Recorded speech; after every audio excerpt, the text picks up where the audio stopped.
Well, good morning and thank you very much for joining us. I am Yori Folari. Thank God it's Friday. And my guest this morning is Dr. Tui Mebawadu, our public health expert. Good morning. Good morning. Thank God it's Friday. Indeed. Good to have you, Doctor. Thank you. I thought we could have this conversation, and with our viewers as well, on COVID. It's been out of the news, so to speak, in the sense that security has overtaken our our concentration and all of that. There have been complaints by those who are watching carefully that we seem to have relaxed a bit in the way we are engaging with this whole issue of the virus is in town. We need to do everything that we can to stay safe. But it's got to a stage where perhaps some are thinking that God has been so merciful to us, the blacks, that he hasn't caused us to be struck down in the numbers that the West had predicted, considering our level of development vis-a-vis theirs. And so people have given up hope. But those who are working on it are saying that the vaccine is the way to go. Now, here's the rub. We don't have enough of those vaccines for all to go around everybody, because only a few countries are manufacturing those vaccines. Now, I was particularly, interested when I then saw this week that the World Trade Organization is actually working on a battle. I call it a battle because it's a battle that would lead to the temporary waiver of intellectual property rights on anti-COVID vaccines. The result of which would be that all countries, any country, could manufacture, these vaccines. And therefore, Nigeria, for instance, where we've been told that those of us that have taken the first vaccine, well, we've got our fingers crossed because we don't know that enough will come in for the second dose. So I wanted to look at this concept of that is, endorsed by quite a number of people, quite a number of countries. Let World Trade Organization, that is World Trade Organization's proposal itself, temporarily lift the intellectual property rights. Everybody will be able to manufacture the vaccines, and that should generally make us all safer. Understandably, Big Pharma is not impressed with that particular idea. They have said it will not achieve anything. They have said it is misguided. I have heard, I haven't actually seen the recording, that even Bill Gates has said that under no circumstances should you lift intellectual property rights for the third world and that kind of a thing. So as a doctor who is working in this field, and this probably, along with all your colleagues, this is something that none of you around the world have ever experienced before. Now, this kind of an emergency procedure, let's talk about it. How doable is it that if you lift the intellectual property rights on COVID-19, countries around the world, some of whom have indicated that they have the capacity, will begin to manufacture, and then we'll be in a better place than we are right now. What do you think of that whole notion? Thank you. It is a long walk, and it's a long walk. We have to do the walkings, we have to do the walking. It's not as simplistic as, okay, once you lift intellectual properties, then lo and behold, vaccine is available everywhere. Now, even the notion itself is quite laudable. It is necessary, it's essential. But let's look at it. For a virus that has infected more than 150-something, close to 60 million people worldwide and killing, quite a huge number of people worldwide, and then that is shut down economy, the critical option available for us, as we have seen demonstrated in some country, is for us to push the vaccine. Vaccine seems to be the only thing that can help us open up the countries, open up economy, return back the life back to normal. Especially when we get a herd immunity level. Yes, because you see, we've seen it happen in Israel, we've seen it happen in Seychelles, we've seen it in UAE and Bahrain also doing massively well. UK is getting better with the massive deployment of vaccine, but that is where it is. Now, unfortunately, we've seen a lot of what we call vaccine inequality happening. 1.2 billion doses of vaccine given worldwide, okay, which countries are leading? China, USA, India. So now, but when you talk about percentage lead, you see that Seychelles is having close to 70%, Israel same, Bahrain, UAE, those are the ones leading in terms of percentage of population that can actually. So now, it becomes important that out of this large number of vaccines being given, only a fraction, less than about 18, 20 million is given, out of 1.2 billion, 18 million or so is given in Africa. And Nigeria case is actually a bit pathetic because we've only given about 1.2 million doses. Now, if you look at the way America deploys the vaccine, as much as we don't want to compare ourselves to America, America gives as much as 2 point something million doses every blessed day. Every blessed day. So at least we should be able to do 200. So now, the major challenge that is militating against our getting those vaccines is, one, availability of that vaccine. Availability of that vaccine. Now, at the beginning, as at mid-December last year, we saw that just how many countries, about 16 countries, developed countries, had pre-ordered 50% of all the vaccines production for the year. They've pre-ordered it. And they left us in the cold. Okay? It was COVID has now said, okay, let's do something for the rest of the world, especially the low-income countries. Now, so they effectively donated to us. Now, this pre-order involved 13 different types of vaccines, but they left only one for low-income countries. That's AZ, AstraZeneca vaccine. Developing countries. Yeah, low-income countries. So they left just one, and they took different varieties, J&J, yes. 13 varieties, and then you wonder what is going on. And the very one they left us with, AstraZeneca, has been involved in some controversies. And then it became clear that no one is safe except unless everyone is safe. Very clear. I mean, that was the premise of the COVAX, that no one is safe unless everyone is safe. So now the challenge is that how do we move vaccines to all these low-income countries or developing countries, as the case may be. And then here we are. Now, one of the major obstacles to those vaccines is production.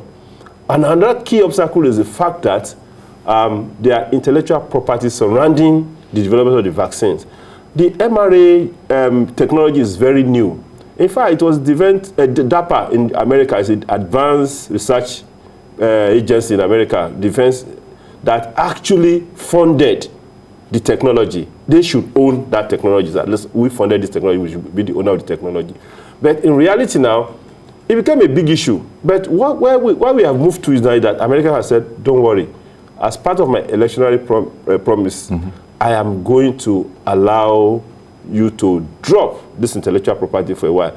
Good enough, other countries are supporting, about 11 countries in the EU following suit. Well, that is America supported the WTO idea. Yes. Yeah, because initially they were, even up to now, countries like Norway, countries like Switzerland, they're still saying, no, we don't want.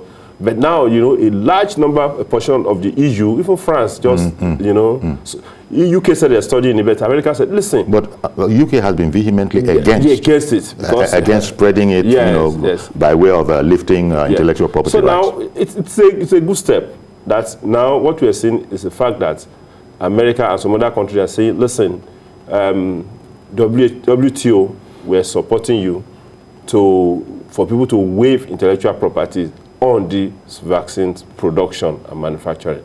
It's still a complex way forward. It is. Okay, because number one, unlike simple molecules, I remember, when the HIV came, it took about 10 years for us to get that kind of lifting, to be able to produce generic drugs that can be shipped to other parts of the world to fight HIV. And it did make a difference. It made a whole lot of difference. Now, 10 years, we waited 10 years, whereas HIV was decimating people. It has to be, we have to be conscientious. We have to have the conscience of reaching out to people that are disadvantaged. That's the thinking the world should be going through. It's not for us to grab everything and keep it to ourselves. So now, it's a simple molecule though, but the question is that the generic vaccine is a new thing, okay? That we're going to go and develop generic vaccine. It's a new thing. It's a more complex biological molecule. It's a more, and then because now this vaccine came in such a way that it raised a lot of doubt. Integrity of those people manufacturing who are going to hold the generic, integrity of the vaccine will be something people will be very, very wary about. Indeed, which is the argument of those who are against. Yes, because now I produce the vaccine, I develop the vaccine. Now, am I ready to transfer all the necessary knowledge to the generic firm who wants to manufacture the vaccine? That's question number one. We have to really find a way to negotiate it. How do we balance? Because you see, you must be able to appreciate intellectual, of course, because a lot of people hold on to some intellectual that, again, they enjoy the benefit for. How do we make a balance between profit and humanity? That is the critical point we're in now. How do we make the balance between profit and humanity? Who bridge the gap? What do we do then? Now, for me, a classical example happened in the case of AstraZeneca. At the beginning, AstraZeneca said, listen, Serum Institute of India, I will going to give you license to produce their own vaccine, okay, and sell to the other part of the world. Why is this so? Because the cost of production in India is quite lower than what it's going to be in UK or Germany or France or US. So we're going to give you produce so that the price, instead of it being $9 or $6, can be halved. Okay? Now, for me, what is wrong in actually, because again, if we have to go through the route and push forward, the WTO, the intellectual property lowering is okay, but if you have to go through that route, we will still have to wait for a minimum of 2 years, close to 2 years, for people to be able to scale up that production and send to the other part of the world that needs it. But while we're waiting for that, what do we do? Is it possible to actually increase this licensing agreement, not just for AstraZeneca, but also for J&J, for Moderna, for Pfizer? Can we? And then secondly, you know, is it, if we had looked at the figures of Chinese vaccine or Russian vaccine very well, is it possible to also extend that licensing procedure so that, listen, South Africa, Egypt, you have the capability to understand this technology. We are going to extend the licensing ability to a company there for you to produce, but this is the agreement. Because for now, what we need to do is to look at what is workable. Indeed. What is workable, because time is of essence. Indeed. And just reading from WTO, the World Trade Organization's website here, they explain that the waiver would cover, among other things, quote, industrial designs, copyright, and protection of undisclosed information, end quote, and would last, quote, until widespread vaccination is in place globally and the majority of the world's population has developed immunity, unquote. Now, that's asking for quite a lot. It's a huge lot, because, see, now, you know what this does, again, because you observe that immediately the US signifies its intention to support WTO to support the proposal. Idea. Even though we're just in the planning organization stage. The value, the stock value of all those companies were falling. We're just going down. Because sponsors, because on the con side of this idea is that, wait a minute, how about all our sponsors, all our investors? We've done what has never been done before. We've produced a vaccine. Everybody in the world is, in fact, it's been so well done that there are those who are even suspicious of, it's never been done before, and within 2 years you've come up with a vaccine, that kind of a thing. So we've done all of this. Now, the profits that should come to us, you're now saying we should, as it were, open it up a bit. But there's this whole question about the ethics of it. Is it about lives, as you've mentioned, or is it about property? Profit, I beg your pardon. Is it about profit? And so when Biden now threw his weight behind it, which was an about face, quite frankly, until I think yesterday, when the news broke yesterday that the U.S. through President Biden was going to throw its weight behind the idea, that hasn't got as much traction as we would have liked. But at least I think it's been Tedros Adhanom Ghebreyesus has said, I'm entirely for that whole idea. But the whole big pharma lobby is livid and has said that this is not going to improve anything. In fact, it might do some harm. they are threatening. So they're saying that, don't go there. Don't go there. One understands it. But those of us, the developing countries, you said, how did you put it? Low-income countries. Low-income countries. Low-income countries, well, including Nigeria, have said, we're on board for that.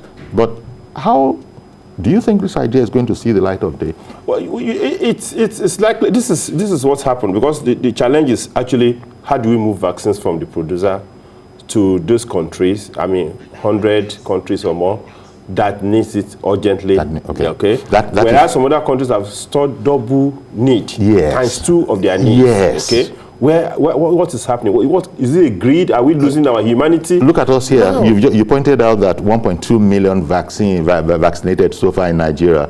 The Commissioner of Health in Lagos State was saying 260,000 odd. That represents just 1% of our population. Just 1% of our we're going to 70. So you now see the huge obstacle we're having. But one moment, doctor. Can I interrupt you a bit? Because Ada has called in from Jos. Hello. Good morning, Madam Ada. Hello, Ada. This is Yori. Yes, ma'am. Ada, I'm calling from Jos. Yes. Good morning to your guest, Dr. Choi. Good morning. Good morning. Please, Dr. Yori, permit me to express my joy. I've not been able to get through since the release of the foreigners, our children in the School of Forestry. Yes. We missed you yesterday. Honestly. I'm so glad God has done it for us. I thank God for answered prayers. I also pray that the students of being filled with relief too. Then coming to your topic now. Yes. Please, I want to find out from Dr. Tony. What went wrong in India? Tuoyo. Dr. Tuyi. Maybe I want to. Yes, T-U-Y-I. Dr. Tuyi, that's T-U-Y-I. Yes. Okay, Dr. Tuyi. Please, what went wrong in India that they have this spike of a third wave, despite that they are among the leading countries sanctioning the production of the vaccines? What has happened in India goes to prove that the vaccine is not indeed a cure, as you have been made to understand. So what I'm trying to say here is that we should take precaution. We should still abide by the NCDC or WHO protocols. You know, because I don't know. But Ada, indeed, I take what you're saying. Can you hear me, Ada? I take what you're saying, but the point of the conversation this morning is about the idea to now open up, suspend temporarily intellectual property rights so that theoretically we in Nigeria can now manufacture our own if that idea sails through, that the World Trade Organization has initiated and has been supported yesterday by the US. That's what we're looking at now. Big Pharma, of course, is livid, angry, and has dismissed it.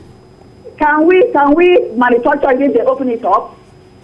Can we? A number of countries, including Egypt, Indonesia, Mexico, Morocco, I beg your pardon, and Pakistan, have indicated that they do have the capacity if it is indeed lifted.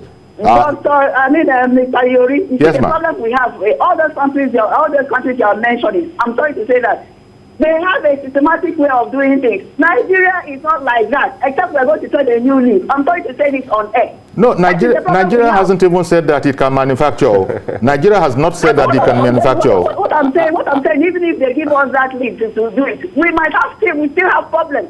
Okay. They also want to know who is the person manufacturing. Is the person a Muslim? Is he a Christian? Is he Igbo? You know what I mean? So okay. I don't know. Okay. We have a lot of problems. Let's not give up on this country all the same. Okay. Thank you very much for calling in, Madam Ada from Jos. Now, one of the slightly discouraging things is that Madam Ada in Jos is saying that when things come to our people, they usually will put their own particular bent on it. And so that seems to be her worry. That can we do, because confidence is important.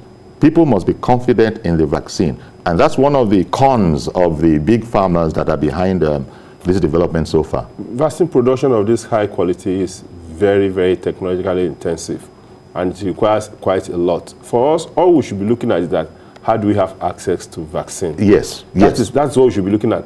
And then how do we have it in such a way that, we have win-win both ways. The big pharma the issue of living, the issue of profit. How do we balance this thing? That is the critical things we need to navigate now, even at the level of WTO. Because here we are, you know that the COVAX group, the CEPI, Gavi, and co, all of them were saying that, listen, we've raised $6.8 billion to help buy vaccines for this development one, or they're calling more countries to donate so that they can just be able to get this vaccine at the current growing rate. At a lower rate. Because the thing is that once it is for that kind of purpose, the rate is lower. Okay. So that you can then pick the vaccine and send to these other parts of the world. Which is how we got our AstraZeneca here. Yes, yes. Now, the challenge is simply that we're not getting sufficient money from all those other countries. Secondly, the production is having issue. Thirdly, even India that is producing massively for us in that regard, the only AstraZeneca that is approved for COVAX, even India that is, that is producing for us is having problems. It is. Because one, they've not even vaccinated up to 3% of their population. So they've not achieved herd immunity. And they had third waves. How did the third wave come? So that I can just answer Ada from George. Narendra Modi, the Prime Minister of India, prematurely declared victory over COVID infection. And he said, okay, you know what? I'm going to do campaign. We can relax a bit. We can relax a bit. Open up campaign, open up Hindu worship, and temple worship, and vaccine jumped from them. And then, unfortunately for them, a mutant strain came up. B1167 came up, and then became a problem. And then they couldn't cope. In fact, the guy manufacturing the vaccine ran away from India. Okay, the CEO of the company. So for us now, the critical question is this: what do we do? Do we now start? Because now Nigeria as a country must be able to take initiative beyond these rhetorics. Because what you are still having is arguments.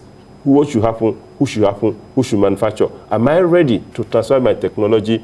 If I'm ready to transfer my technology and all my knowledge, all my know-how, at what price, at what cost? Who is paying? How am I sure that I'm not going to lose everything that I've labored for? How do I encourage other scientists from coming in and do this research in the case we have another epidemic or pandemic ravaging the world? How do I ensure that even the guys that has put a lot of effort into doing this thing gets reward for all the work he has done? Can all these things be worked out? Yeah, that's exactly. That's what we're saying. That's the challenge now. How to work all of these out so that, as you put it, mutually, it will be of benefit to both sides. Both sides, yes. So now, the easier way that can scale up, vaccine distribution, or vaccine production, is actually licensing.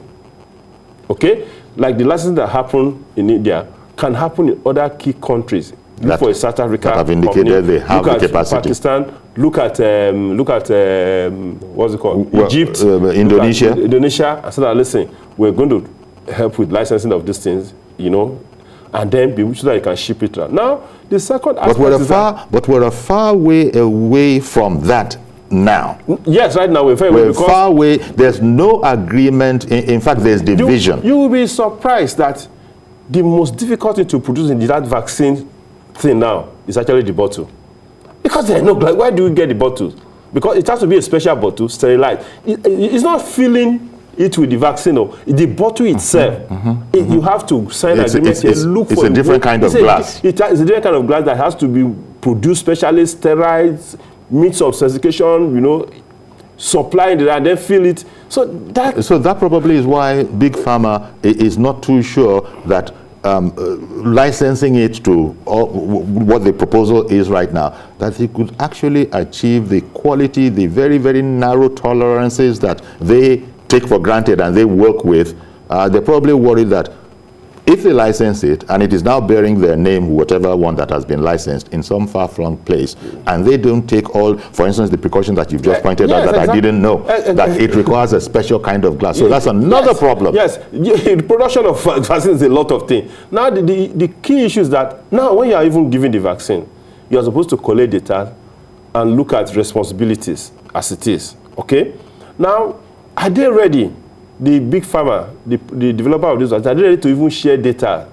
Will they collect, can they trust other people from collecting the kind of data they want to collect? There are a lot of issues on that platform, okay, that we cannot say it is yet Uhuru, despite the fact that we say, okay, we are going to lower down the intellectual property and side of the vaccine production.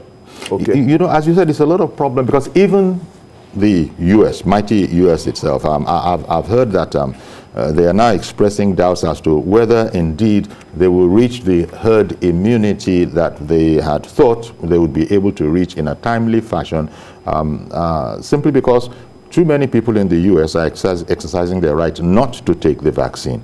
And with that wasn't factored in. They thought everybody would be ready for it. But as you know, there's never been unanimity on that. So even the U.S. has now said that we even have that challenge here. Yes, we're doing very, very well with the numbers. You know, we're vaccinating all those people. But there are still too many people that are exercising their right not to be vaccinated that will then prevent this herd immunity, which all medical people are saying is the goal. That once we get to that place, then we begin to think of things like, as you were saying, we're not safe until everybody is safe. Yeah, you see, the deployment of vaccine is a lot of things. But again, the world must move to this point where we say, listen, this is not the first time vaccine is being developed and deployed for a lot of things. The polio vaccine, okay, was developed by Jonas Salk and Sabin. And when they were told to patent it, they said they cannot patent such an important discovery. Mm-hmm. That if God patents air, what will happen to everybody? So exactly. So is that kind of important? We must be able to raise conscience of people. But what this one points out that, listen, all of us should now know that there's nobody out there for you. You as a country, you should know that there's nobody out there for you until you cover your backside, until you make sure that your people are protected, either through whatever means. In fact, you look at what happened in Israel. Israel woke up and said, listen, AstraZeneca, you are selling this vaccine $3. No, we'll buy $6. We're going to double it. Supply us. Take your money, supply us. Because they realize that it's going to be cheaper in the long run if they even buy at that high price than having to shut their economy down, shut their country down, face challenges, having to close the hospital because of upsurge of... Well, they can play like that because they are not a poor country. I think it's a point you've made earlier, those of us that are developing and all of that. But what we'll do, Doctor, is that let's take a break. We'll be right back. Don't go anywhere, please. We'll continue and we'll hope to get your input into this, after the break. Stay with us. Okay, welcome back. Dr. Tui Mebawadu, public health expert, is still in the studio with us. And we're looking at the proposal that has come out of the World Trade Organization to temporarily lift the intellectual property rights on COVID vaccines so that other countries can, in this shortage, there's a shortage of vaccines vis-a-vis those that want them, that need them. So that's an idea that's been floated by the World Trade Organization. It's been endorsed by Tedros and Adhanom Ghebreyesus, World Health Chief. And but as you can imagine, the whole idea is that they would share technical information and lift their property rights. Some countries have indicated that if that were to be the case, they actually can. They do have the facility to manufacture.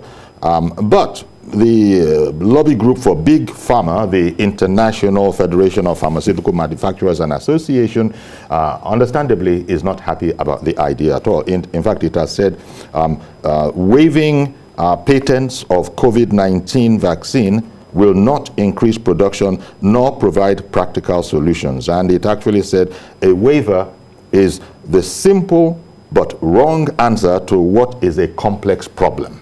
Indeed. It is. There's no doubt. It's a complex problem. Listen, the deployment of vaccine goes beyond production. It's not just the fact that, you have produced vaccine. Okay? Secondly, like we mentioned, are they ready to transfer the knowledge fully? Who is going to monitor other effects of the vaccine? Who is going to assure credibility of that production? Now, if I give you the generics, because this is the first time we're going to see generic vaccine, it has never happened. If I give this generic vaccine, who is liable should anything happen? There are a lot of questions to answer in this regard. And then, now, if the WHO and the World Trade Organization, they're asking for a lot of things, in fact, that is actually hacking or grabbing the whole concept. Now, for instance, the mRNA messenger RNA technology was developed by a country. it was developed by USA and funded by, Defense Advanced Research Project Agency called DARPA. Now, who owns that? Because you see, who owns that technology? Who now exercise authority over that technology once you say that you've given it out?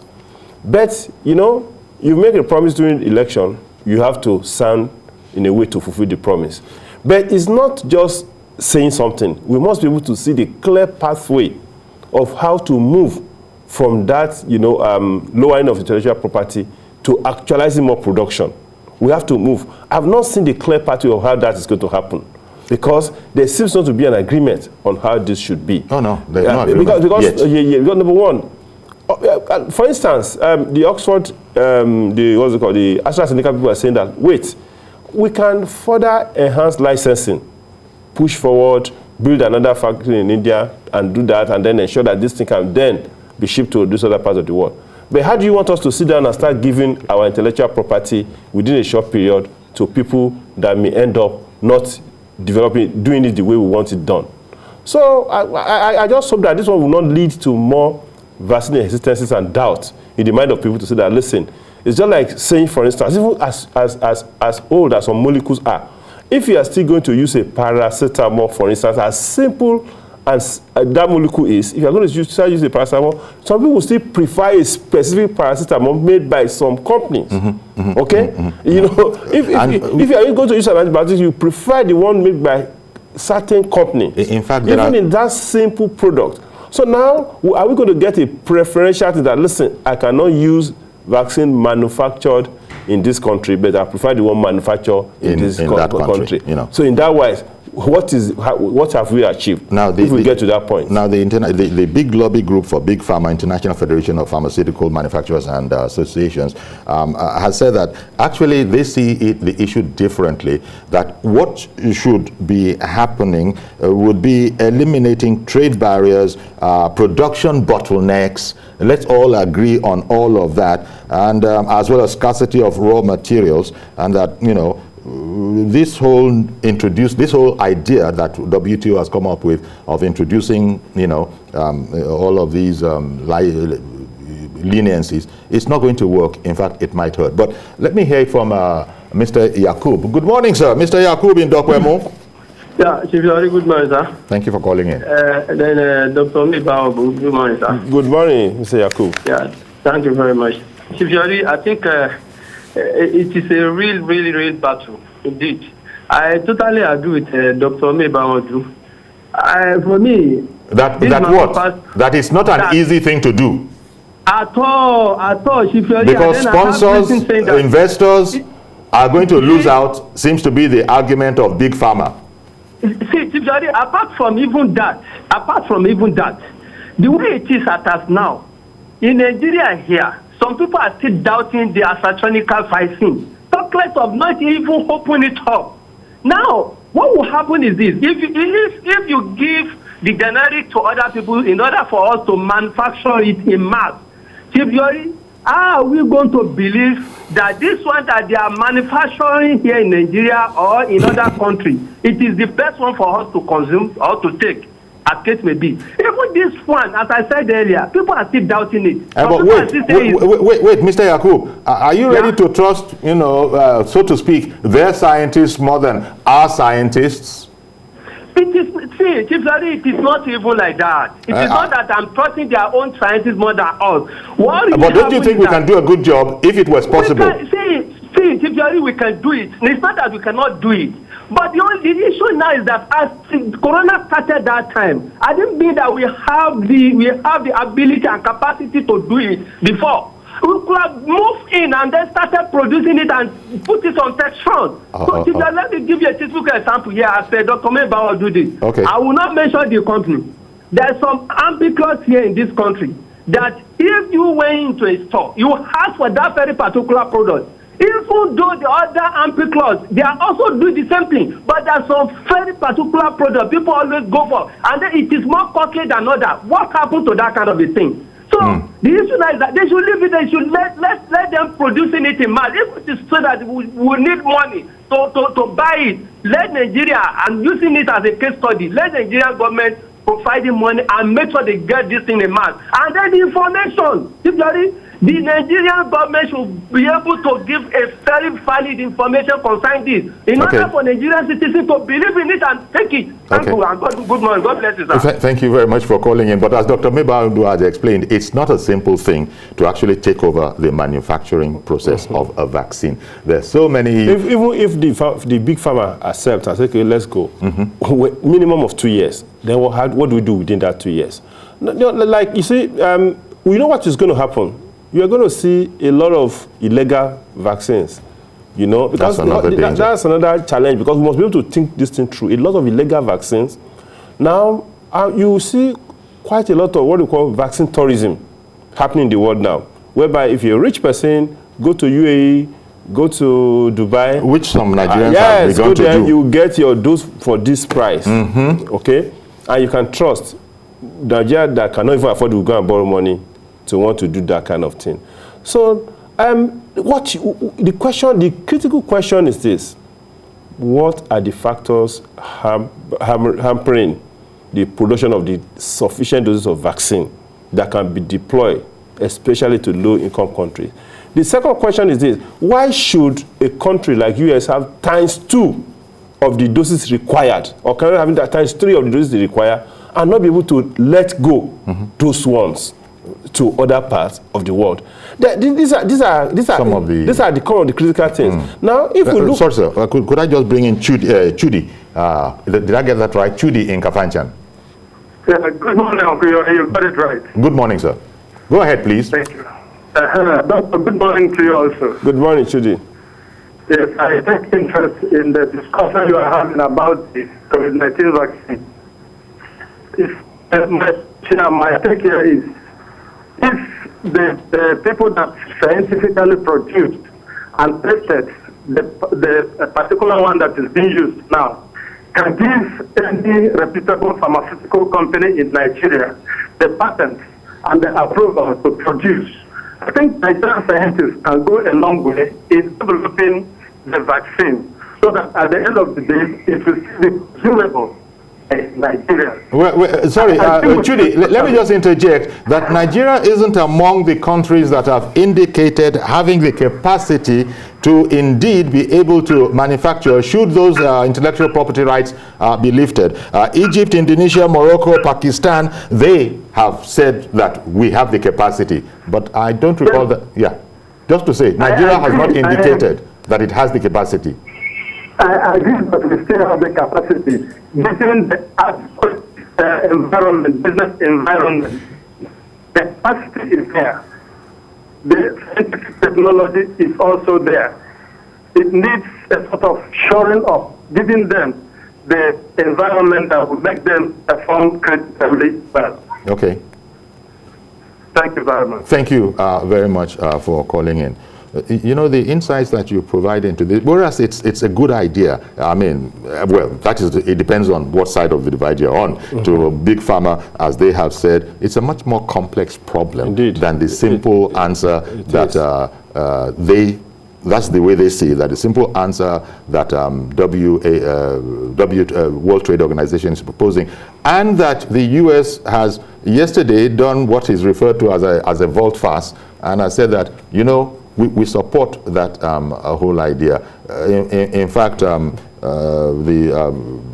big pharma lobby group, International Federation of Pharmaceutical Manufacturers, has labeled it disappointing. That is the U.S. matter coming into it as very disappointing. Because again, they need the cooperation of those people fully if you want this to happen. So like I was saying, if you look at the process of the vaccine production, okay, you must be able to free those processes and invest at those levels to enhance it in such a way that if we are making, let's say, 1 million every day today, we can scale up and make 10 million, even if we have to manufacture from different locations. Yes, if we're making, if we have the formula, so to speak. Yes, we can make in different locations. We can manufacture in different locations. Because what now happens is that if you can scale up that large number, it means is that the production cost per unit will be lower, and then the price you will enjoy what we call the economy of scale. So what we should be looking at is that how do we interfere, or how do we relate to this big pharma to ensure that they enjoy economy of scale, and then they can further lower the price. And they said that, look, reduce bottlenecks, yes. reduce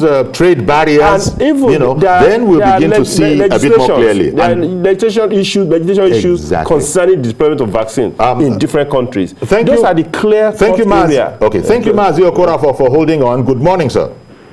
Good morning, sir. Good morning, our guests in the studio. Good morning, Mazi. Sir, let us face reality of life. In Nigeria today, when they brought Madagascar antidote during that time last year, all the components of that Madagascar, we have them in Nigeria. We didn't need to go. There is no push in Nigeria. You go, you not see that Madagascar. Now, what does it take Nigeria? You see, today, Professor Alade of Cross River is a what? It's a molecular scientist. We have other in Yoruba land, Hausa land, all of them. And even the man in Niger State. What does it take the federal government? Since that time, there was a set that they said they have some component, they gather some people, they brought some money, along the line they said there's no finance. Look, let us stop all these issues depending on what they are bringing into Nigeria. During that time, what happened? Many people concentrated on ginger, garlic, okporoko, ogo. Okporoko is not among. Okporoko is not among. Nazi. Okporoko. Stockfish is not among. Okporoko is stockfish. And many people survive because, look, let me tell you what people don't know. Okporoko, that is stockfish. The water helps people during Kwashiorkor time, during Biafran war. Go and ask anybody. Okporoko. That is why you see both. They don't play with Okporoko. That is what people are calling Okporoko. It's an Oku. But the thing is this. Let us go back home and make use of our herbs in Nigeria. Doctor, I think you know that very well that what we need is what we call to boost our immunity.